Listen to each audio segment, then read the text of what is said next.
Hello, this is Tony Heller from RealClimateScience.com, the climate guy setting the record straight about climate. This video is titled Climate Fascism. The left-wing New Republic magazine has an article out titled Climate Kings, How a New Generation of Authoritarian Leaders Are Using Climate Change to Seize Power. The article starts out with, National crises make governments vulnerable to autocracy. Take the Maldives, an atoll nation in the Indian Ocean. Rising seawater is projected to consume most, if not all, of the country this century.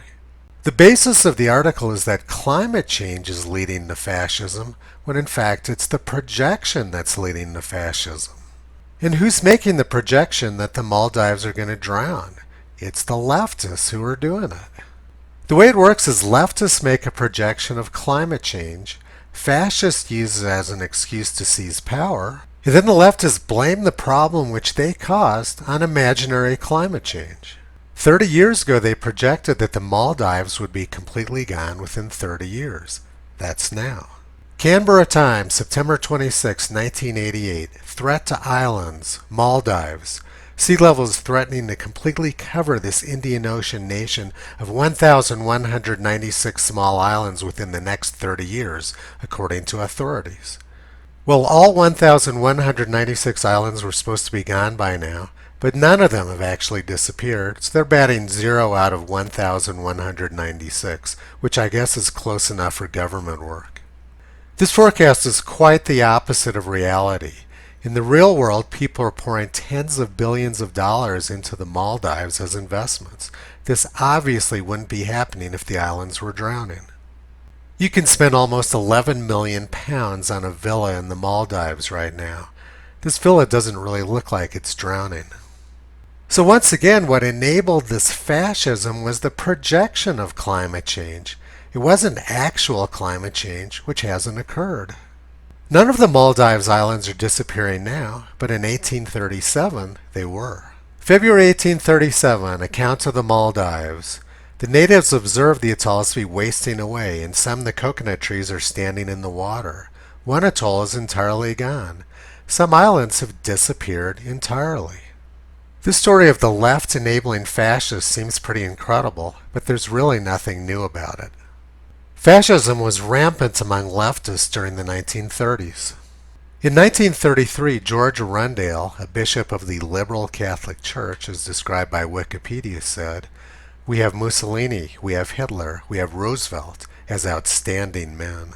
He wrote an article on June 14, 1933 titled Mussolini, Hitler, Roosevelt, The New Spirit in Democracy. In this article, without attribution, he cited what he called a very fine pronouncement. All shall serve the state and none the faction. Well, this was the credo of the British Union of Fascists. And he ended the article by saying that Mussolini, Hitler, and Roosevelt all love little children. This is how leftists viewed the world in 1933. Happy children surrounded by armed SS officers ready to kill them if they stepped out of line. But this was the real world outside of the mind of leftists. Children in concentration camps. There was nothing unusual about Arundel's beliefs. They were the standard beliefs of leftists in 1933. August 28, 1933, the Baltimore Sun. Throughout Germany there is a general sentiment that the outstanding personages of the world are President Roosevelt, Hitler, and Mussolini. Everywhere there is a feeling of optimism. Hitler obviously is preparing the nation for a return of the monarchy. The Baltimore Sun actually wrote that. But the really telling part of the article is at the bottom. Professors back Hitler.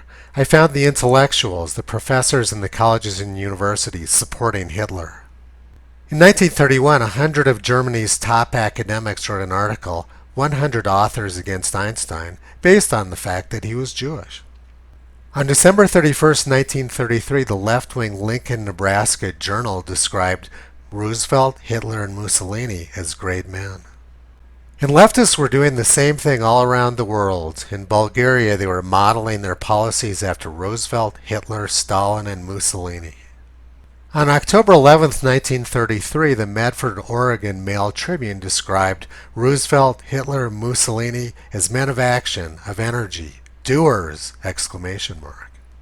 On November 24, 1933, the progressive Irish playwright George Bernard Shaw eulogized Joseph Stalin and Premier Mussolini along with Hitler. He referred to President Roosevelt too as a man trying to get something done. And here is a very revealing letter from the Pittsburgh Press dated 22nd March 1935. When will working people realize that every time they append themselves as tails to Hitler, Mussolini, Stalin, Roosevelt, or any other great man kite, they will always be taken for a ride? So it appears that support for Hitler was actually quite prevalent among the Democratic Party base. The left has always enabled fascists, and they're doing it again with climate change. The ridiculous predictions are allowing authoritarian leaders to seize power. No matter how much misery leftists cause in the world, they refuse to take responsibility for their actions. Instead, they rewrite history and blame fascism on the right. Fascism has always been a left-wing venture, with climate fascism just the latest incarnation of it. George Orwell said, "So much of left-wing thought is a kind of playing with fire, by people who don't even know that fire is hot." Visit Toto on the web at realclimatescience.com. He's been pulling back the curtain on junk science for a long time.